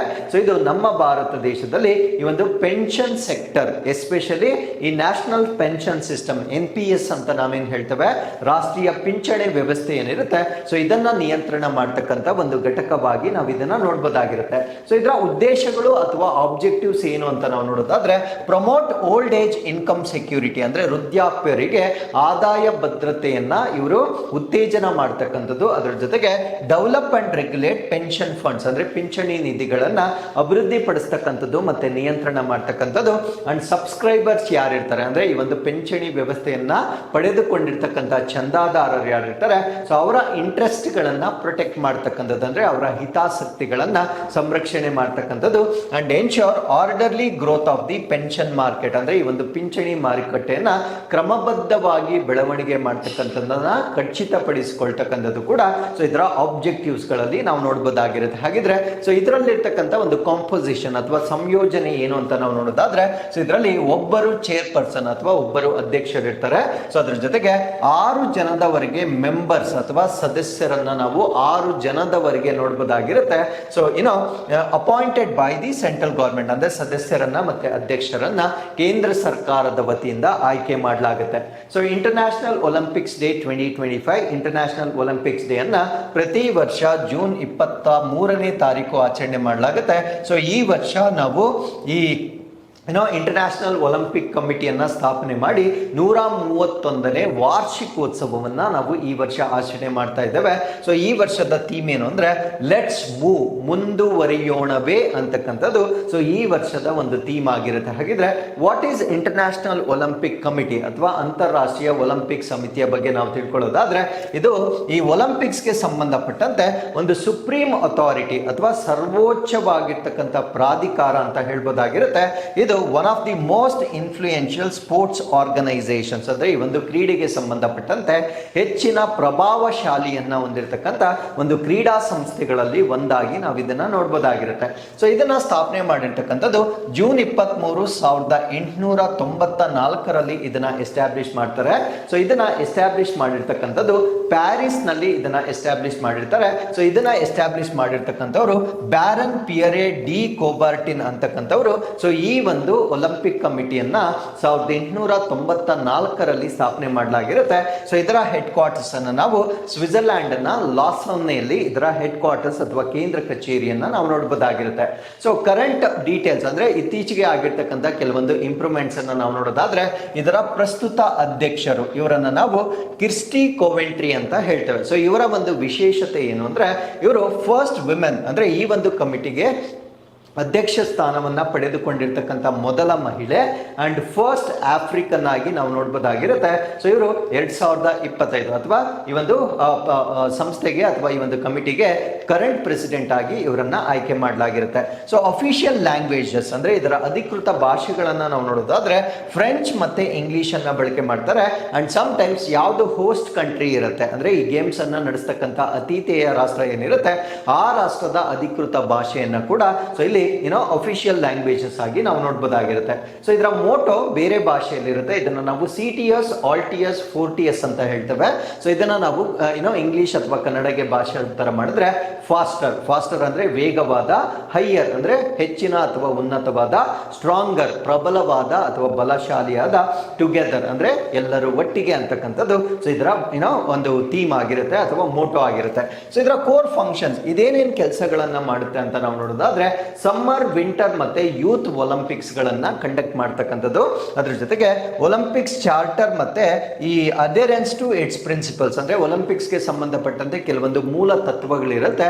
ಆ ತತ್ವಗಳಿಗೆ ಹೊಂದಿಕೊಳ್ಳುವುದನ್ನ ಮೇಲ್ವಿಚಾರಣೆ ಮಾಡ್ತಕ್ಕಂಥದ್ದು ಕೂಡ ಈ ಒಂದು ಸಮಿತಿಯ ಆಬ್ಜೆಕ್ಟಿವ್ಸ್ ಗಳಲ್ಲಿ ಒಂದಾಗಿರುತ್ತೆ. ಹಾಗಿದ್ರೆ ಇದರ ರಚನೆ ಹೇಗಿರುತ್ತೆ, ಆರ್ಗನೈಸೇಷನಲ್ ಸ್ಟ್ರಕ್ಚರ್ ಹೇಗಿರುತ್ತೆ ಅಂತ ನಾವು ನೋಡೋದಾದ್ರೆ ಈ IOC ಅಂದ್ರೆ ಇಂಟರ್ನ್ಯಾಷನಲ್ ಒಲಿಂಪಿಕ್ ಕಮಿಟಿ ಸೆಷನ್ ಅಂತ ನಡೆಯುತ್ತೆ, ಒಂದು ಅಧಿವೇಶನ ನಡೆಯುತ್ತೆ. ಈ ಒಂದು ಅಧಿವೇಶನವನ್ನ ನಾವು ಸುಪ್ರೀಂ ಡಿಸಿಷನ್ ಮೇಕಿಂಗ್ ಬಾಡಿ ಅಂತ ಕರಿತೇವೆ. ಅಂದ್ರೆ ಅತ್ಯುನ್ನತ ನಿರ್ಧಾರಗಳನ್ನ ತೆಗೆದುಕೊಳ್ತಕ್ಕಂಥ ಒಂದು ಸಂಸ್ಥೆಯಾಗಿ ನಾವು ಇದನ್ನ ನೋಡಬಹುದಾಗಿರುತ್ತೆ. ಸೊ ಇಲ್ಲಿ ಪ್ರೆಸಿಡೆಂಟ್ ಇರ್ತಾರೆ ಅಂದ್ರೆ ಅಧ್ಯಕ್ಷರು ಇರ್ತಾರೆ, 4 ಜನ ವೈಸ್ ಪ್ರೆಸಿಡೆಂಟ್ಸ್ ಅಂದ್ರೆ 4 ಜನ ಉಪಾಧ್ಯಕ್ಷರನ್ನ ನೋಡಬಹುದು. ಇದಕ್ಕೆ 10 ಜನ ಮೆಂಬರ್ಸ್ ಅಥವಾ 10 ಸದಸ್ಯರನ್ನ ನಾವು ಇದರಲ್ಲಿ ನೋಡಬಹುದಾಗಿರುತ್ತೆ. ಸೊ ಇತ್ತೀಚಿನ ಒಂದು ಮೈಲ್ ಸ್ಟೋನ್ ಅಥವಾ ಒಂದು ಮೈಲಿಗಲ್ಲು ಏನು ಅಂದ್ರೆ 2027ಕ್ಕೆ ಒಂದು ಹೊಸ ರೀತಿಯ ಸ್ಪೋರ್ಟ್ಸ್ ಅನ್ನ ಕಂಡಕ್ಟ್ ಮಾಡ್ತಾ ಇದ್ದಾರೆ. ಸೊ ಈ ಸ್ಪೋರ್ಟ್ಸ್ ಅನ್ನ ನಾವೇನಂತ ಕರಿತೀವಿ ಅಂದ್ರೆ ಫಸ್ಟ್ ಎಡಿಷನ್ ಆಫ್ ಒಂದು ಸ್ಪೋರ್ಟ್ಸ್ ಅನ್ನ ಒಲಿಂಪಿಕ್ ಸ್ಪೋರ್ಟ್ಸ್ ಅಂತ ಕರಿತೇವೆ. ಅಂದ್ರೆ ಪ್ರಪ್ರಥಮ ಬಾರಿಗೆ 2027ರ ವೇಳೆಗೆ ರಿಯಾದ್ ನಲ್ಲಿ ಮೊದಲ ಬಾರಿಗೆ ಒಲಿಂಪಿಕ್ಸ್ ನ ಅಡಿಯಲ್ಲಿ ಸ್ಪೋರ್ಟ್ಸ್ ಗೇಮ್ಸ್ ಅನ್ನ ಕೂಡ ಇದರಲ್ಲಿ ಹೊಸದಾಗಿ ಇನ್ಕ್ಲೂಡ್ ಮಾಡಿರ್ತಕ್ಕಂಥದ್ದು ಇತ್ತೀಚಿನ ಮೈಲುಗಲ್ಲಾಗಿ ನಾವು ನೋಡಬಹುದಾಗಿರುತ್ತೆ. So with this we are come to inquest challenge number 896. So ಇದು ಪ್ರಶ್ನೆ ಸಂಖ್ಯೆ 1. ಸೊ ವಿಡಿಯೋನ ಪಾಸ್ ಮಾಡ್ಕೊಳ್ಳಿ. ಸೊ ಪ್ರಶ್ನೆ ಸಂಖ್ಯೆ 1 ಇದಕ್ಕೆ ಓದಿ ಉತ್ತರವನ್ನ ಕೊಡಬಹುದಾಗಿರುತ್ತೆ. And this is question number 2 ಆಗಿರುತ್ತೆ. ಸೊ ಇಲ್ಲಿಗೆ ಇವತ್ತಿನ ಎಲ್ಲ ಅಪ್ಡೇಟ್ಗಳು ಕಂಪ್ಲೀಟ್ ಆಗಿರುತ್ತೆ. ಮತ್ತೊಮ್ಮೆ ನೆಕ್ಸ್ಟ್ ಡೇಟ್ ನೊಂದಿಗೆ ನಾನು ಡಿಸ್ಕಸ್ ಮಾಡ್ತೇನೆ. ಸೊ ಅಲ್ಲಿವರೆಗೂ keep reading, take care of yourselves and thank you very much for watching this.